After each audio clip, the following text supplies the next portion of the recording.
मनुष्य के लार में कौन सा एंजाइम पाया जाता है? तो मनुष्य के लार में, लार जिसे हम इंग्लिश में स्लेवा बोलते हैं, इसमें दो एंजाइम पाया जाता है। सबसे पहला एमाइलेज, एमाइलेज और दूसरा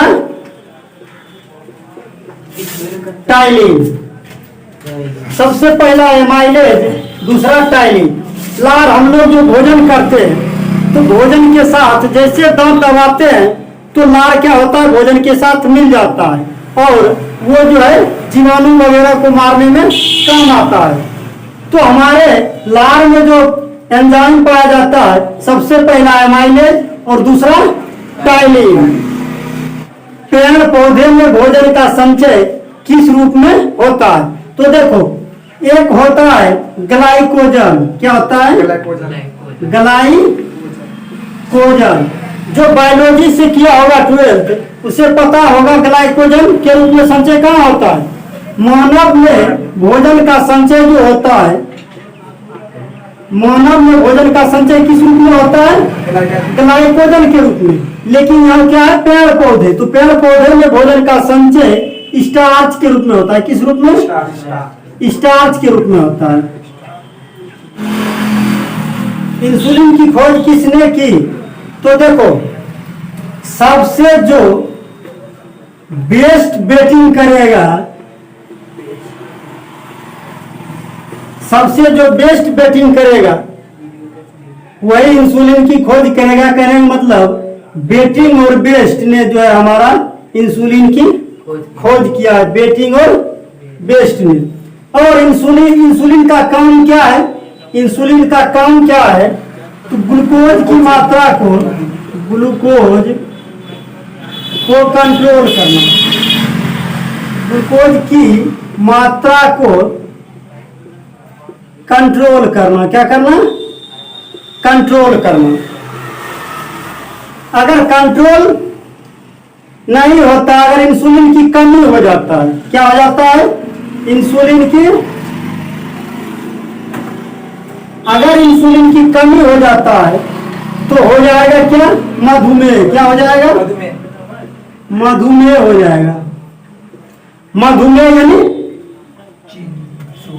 डायबिटीज। और डायबिटीज सिर्फ डायबिटीज नहीं, डायबिटीज दो प्रकार के होता है, पहले बताए थे ना। डायबिटीज बोले थे दो प्रकार के। एक डायबिटीज मेलेटस होता है, मेलेटस, और दूसरा इंसिपेडस। पहला क्या होता है? मेलेटस और दूसरा इंसिपेडस।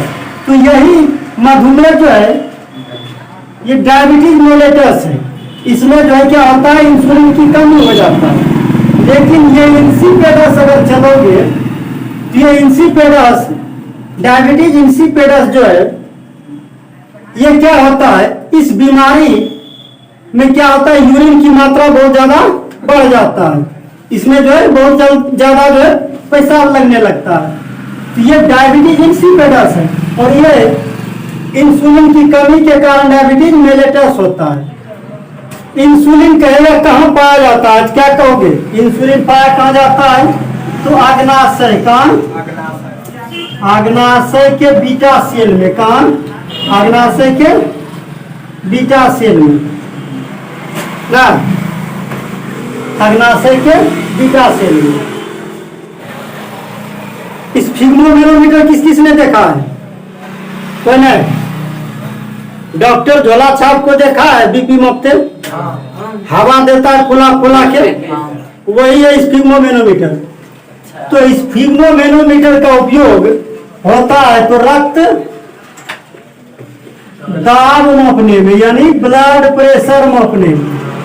ठीक है। और रक्त दाब होता कितना है? तो 120/80 होता है। कितना होता है? 120/80। परीक्षा में पूछता है कि मानव का रक्त दाब कितना होता है? तो 120/80। और कंफ्यूज नहीं होना, ज्यादा ऊपर में रहता है कम नीचे रहता है। कभी कभी ऑप्शन में मिलेगा 80/120। तो ज्यादा ऊपर में रखना है कम, तो 120/80। MRI का फुल फॉर्म है, तो देखो MRI, M से होता है मैग्नेटिक, MAGNETIC मैग्नेटिक, R से होता है रेजोनेंस, RESONANCE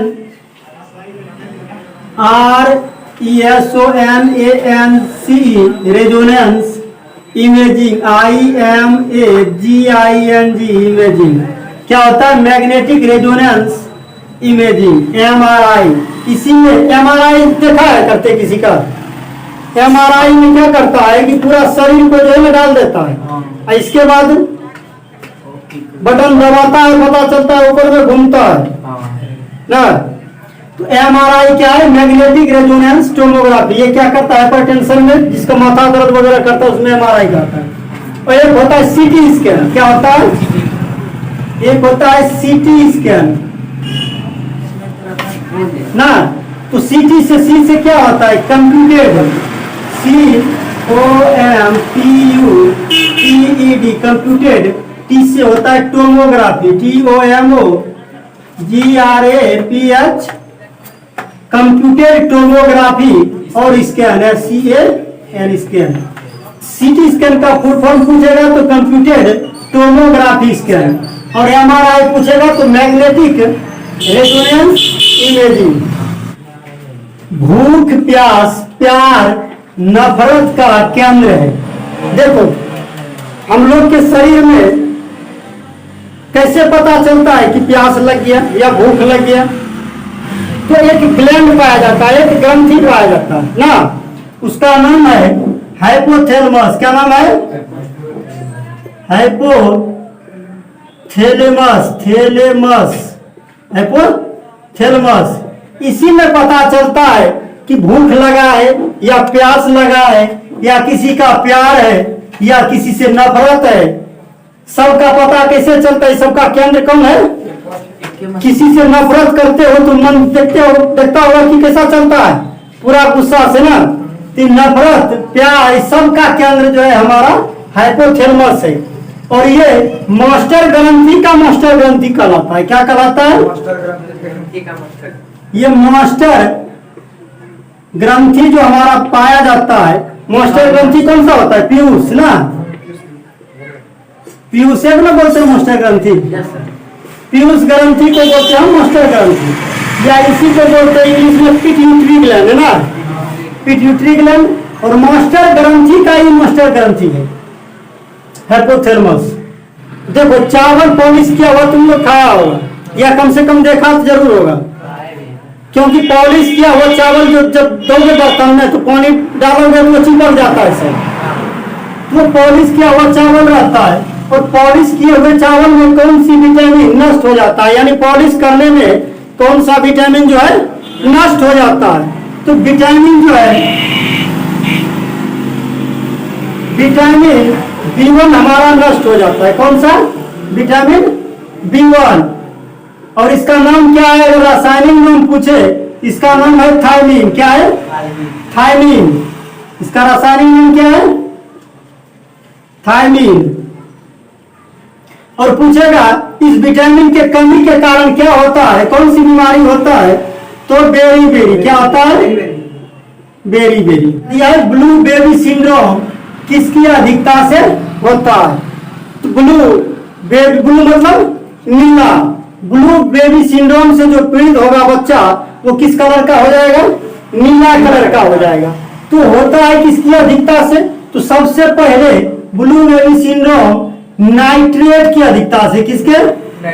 नाइट्रेट की अधिकता से। सबसे पहला क्या हो गया इसका? नाइट्रेट की अधिकता से। लेकिन एक और दूसरा कारण भी होता है इसमें। क्या होता है?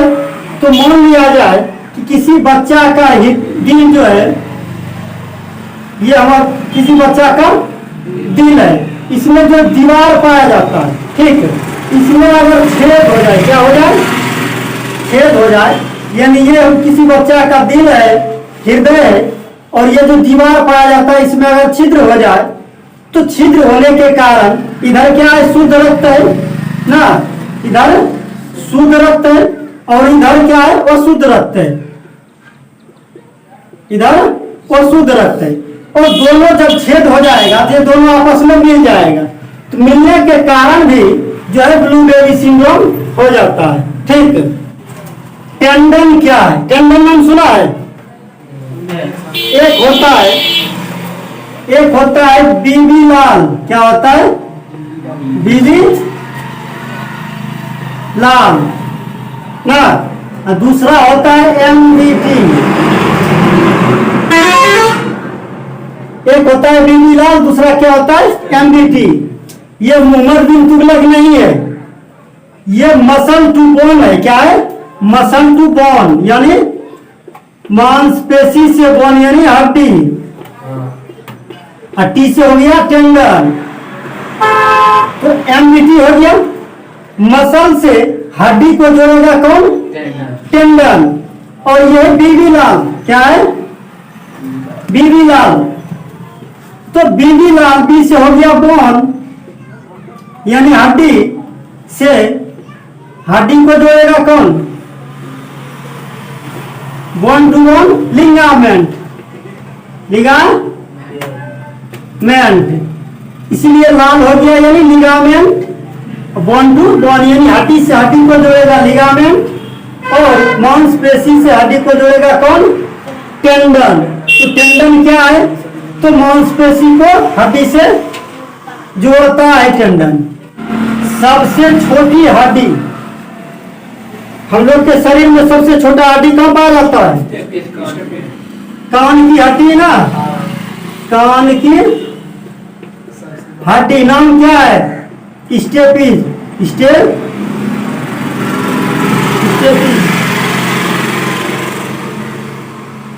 और यही अगर आता सबसे बड़ी हड्डी, बड़ी हड्डी, तब क्या बोलता, फीमर ना। फीमर क्या होता है, जांग की हड्डी है, कहाँ पाया जाता है, जांग में। सबसे बड़ी हड्डी फीमर, जांग की हड्डी। सबसे छोटी हड्डी स्टेपिस यानी कान की हड्डी। लेकिन सबसे मजबूत हड्डी जब पूछ दे, मजबूत हड्डी, तब हो जाएगा हमारा जबड़े की हड्डी, जबड़े की, जबड़े की हड्डी। एपिग्लोटिस क्या है, एपिग्लोटिस जानता क्या है, देखो हम लोग के गला मान लिया जाए ये है, ठीक है, इसमें दो नली पाया जाता है। एक जो है ये नली जो है ये विंड नली है, विंड पाइप है, क्या है, इससे ऑक्सीजन जाता है, हम लोग जो सांस लेते हैं। दूसरा नली जो ये है ये फूड पाइप है, क्या है, फूड पाइप है। कहने का मतलब ये भोजन नली है, क्या है, ये भोजन नली है, भोजन नली है। ये क्या है, ऑक्सीजन नली है, ऑक्सीजन नली है। तो इसको यहाँ पर हम लोग के गला में एक छोटा टाइप का इतना सा काट पाया जाता है, उसे एपिग्लोटिस बोलते हैं। अंदर में इस जगह जो है ऐसे टाइप का। इसका काम क्या है कि जब हम लोग या तो खाना खाते हैं या सांस लेते हैं, तो ये जो है किस तरह काम करता है, ट्रैफिक की तरह काम करता है। ट्रैफिक मैन देखा है, ट्रैफिक लाइट जिस जगह पहले, अभी तो ट्रैफिक लाइट है, पहले जो एक आदमी सीटी बजाने वाला रहता था और अभी भी बहुत ध्यान मिलता है, तो क्या करता है कि इधर हाथ देता है, सीटी बजाने बोलता है इधर फ्री हो जाओ। तो वही ट्रैफिक पुलिस ये है एपिग्लोटिस। ये क्या करता है कि हम लोग जो सांस लेते हैं तो ये विंड पाइप को खुला छोड़ के इसको ढक देता है, ठीक है, और जब भोजन करते हैं तो इसे खुला छोड़ के इसको ढक देता है, ठीक। यही एपिग्लोटिस यानी ट्रैफिक पुलिस का काम करता है। वही देखा होगा कभी कभी कि खाना खाते समय जो है कहीं ध्यान और चल गया, ठीक, खाना खाते समय कहीं ध्यान और चल गया और तुम खाना खा रहा है, अभी बेचारा को पता नहीं चल रहा, आधा इधर जा रहा है आधा इधर जा रहा है, इसको ट्रेन चल रहा है कि हम कहाँ जाए, किसको ढका, इसको ढका कि इसको ढका, तब ये आधा अधूरा में रह जाता है। और जब आधा अधूरा में रह जाता है तो संयोगवश ये हमारा जमने लगता है सांस नली में भोजन। सांस नली जैसे जमने लगता है तो यहाँ हमारा जो है फेफड़ा रहता है, तो फेफड़ा की तरफ यहाँ जब आता है नहीं तो इधर का रहा है, तुरंत इसको ढकेल के ऊपर फेंक देता है। तो देखता होगा कि जो है हिचकी होने लगता है। तो तुम लोग सोचता है कि मेरा कोई याद कर रहा है ना, या कोई बोलता है कि जल्दीबाजी में, या बोलता है कोई याद करता होगा, इसलिए याद कोई और नहीं करता है। तो तुम्हारा गलती है, खाना खाते समय कभी इधर उधर ध्यान मत दो, क्योंकि इसको डायरेक्शन नहीं मिल पाता है। इसको डायरेक्शन कौन देता है? ब्रेन देता है। ब्रेन इसको डायरेक्शन देता है किसको ढकना है। तो इसको क्या कहोगे? श्वास नली का ढक्कन, ये नहीं कहोगे? तो क्या है? श्वास नली का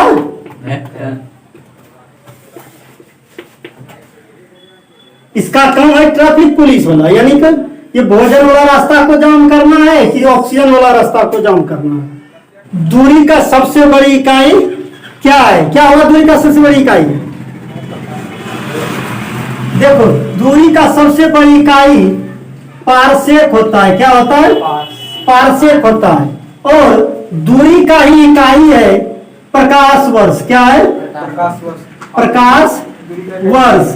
अगर दे दिया जाए परीक्षा में कि प्रकाश वर्ष क्या है, तो तुम लोग देखेगा वो वर्ष लगा है, मारो समय का इकाई, समय का इकाई मारो, तो ये गलत हो जाएगा, क्योंकि वर्ष भले समय का इकाई है लेकिन प्रकाश वर्ष दूरी का इकाई है। क्या है?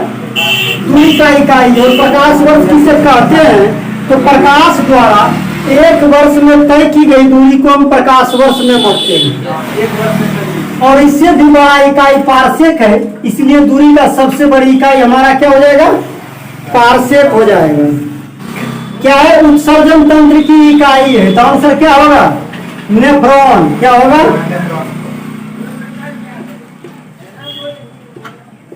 उत्सर्जन तंत्र की इकाई क्या है? नेफ्रॉन। या पूछेगा किडनी की इकाई क्या है, क्या कहोगे? नेफ्रॉन। उत्सर्जन तंत्र, किडनी आ जाए या ब्रिक आ जाए, ये तीनों क्या है? एक ही है, जिसका इकाई क्या है? नेफ्रॉन है। लेकिन अगर पूछ दे कि तंत्रिका तंत्र, क्या पूछेगा? तंत्रिका तंत्र की इकाई क्या है, तब क्या कहोगे? न्यूरॉन। तंत्रिका तंत्र की इकाई क्या है? न्यूरॉन। बस के रुकने पर यात्री का आगे की ओर झुकना किस नियम पर आधारित है? तो क्या कहोगे? न्यूटन का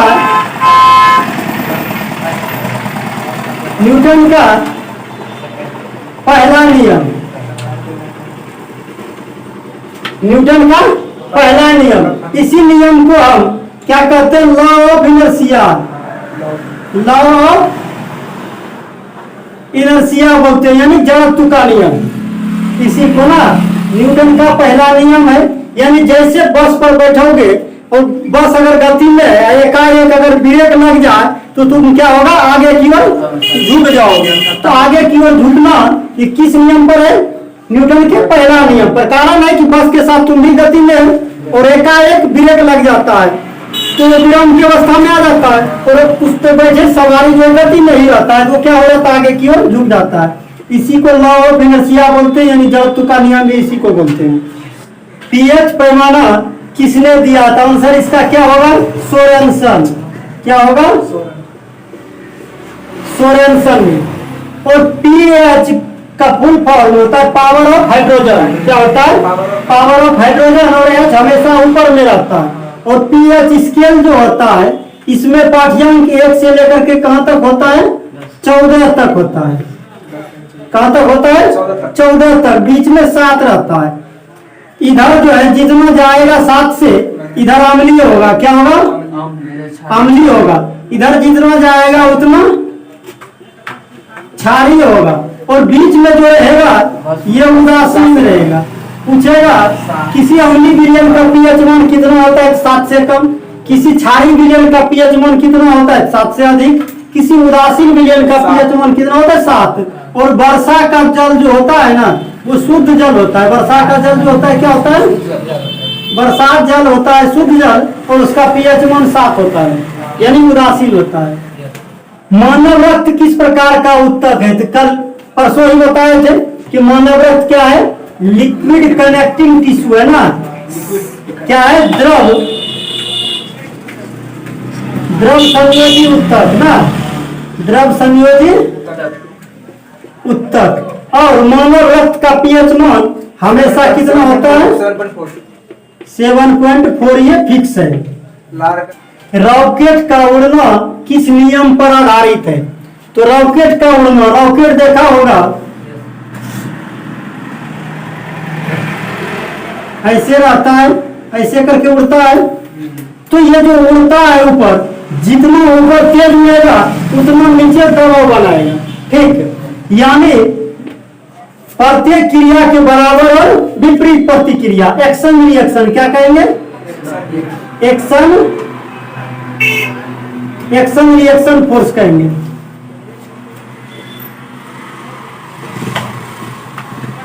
एक्शन रिएक्शन यानी प्रतिक्रिया के बराबर और विपरीत प्रतिक्रिया।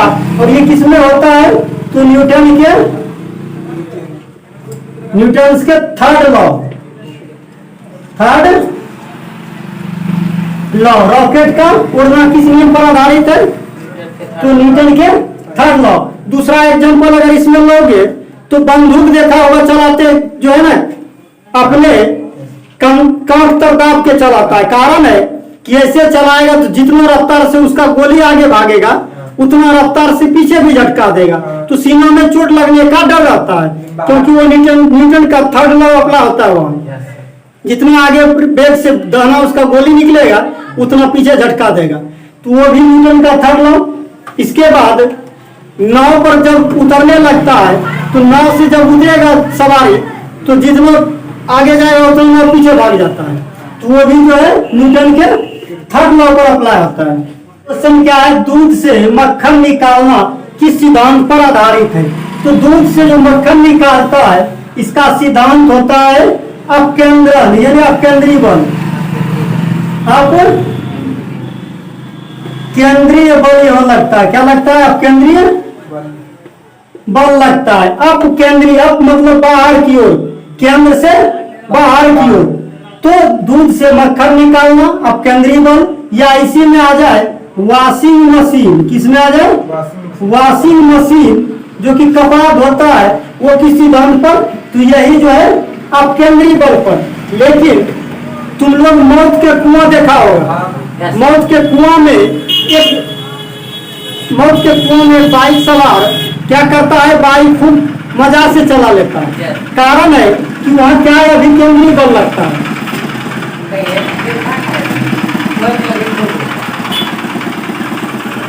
मौत कुआं में क्या लगता है?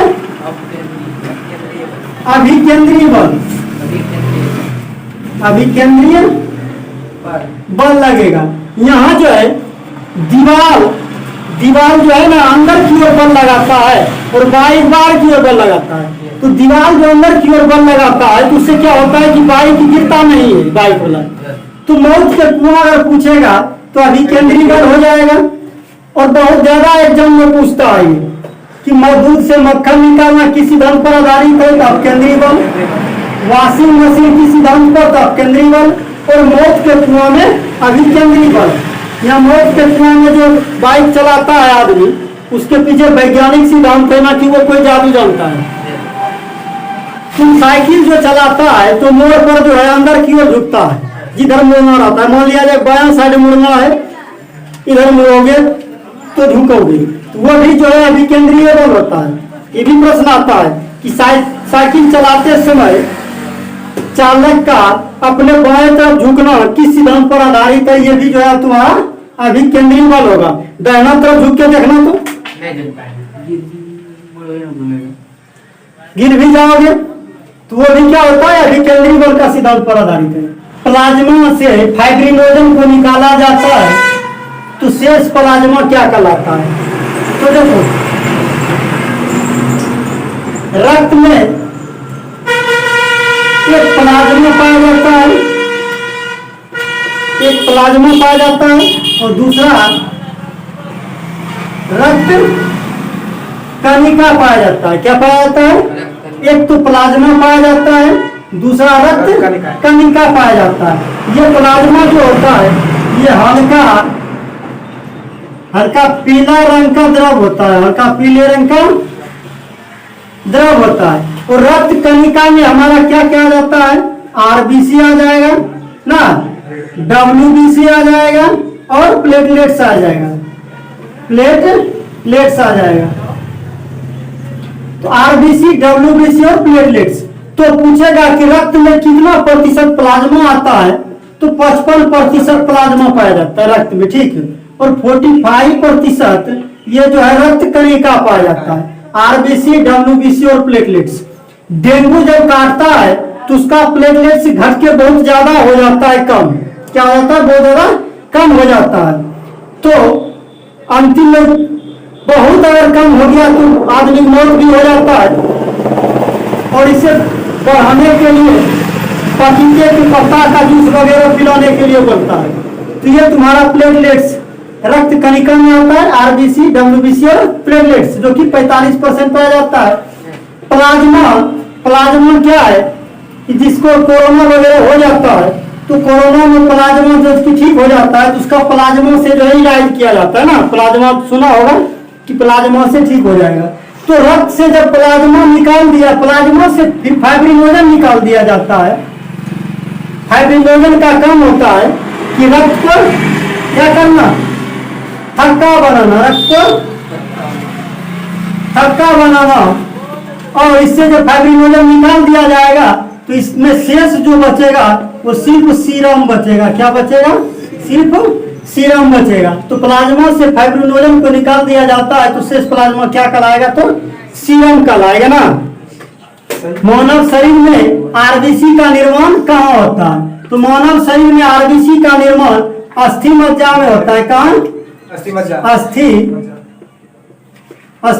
होता है। अस्थि मज्जा तुम लोग देखा है ना? अस्थि मतलब होता है हड्डी।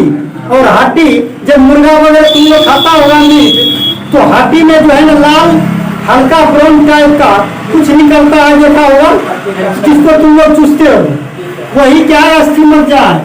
तो मानव शरीर में आरबीसी का निर्माण कहाँ होता है? अस्थि मज्जा में। और इसी को आरबीसी का अगर कब्र का कहेगा, कब्रगाह, यानी आरबीसी का अगर कब्रगाह कहेगा तो तुम्हारा हो जाएगा स्प्लीन। क्या हो जाएगा? स्प्लीन। इसी को हम बोलेंगे प्लीहा। आरबीसी की कब्रगाह क्या कहेंगे?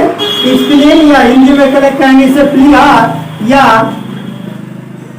तिल्ली कहेंगे, ठीक है।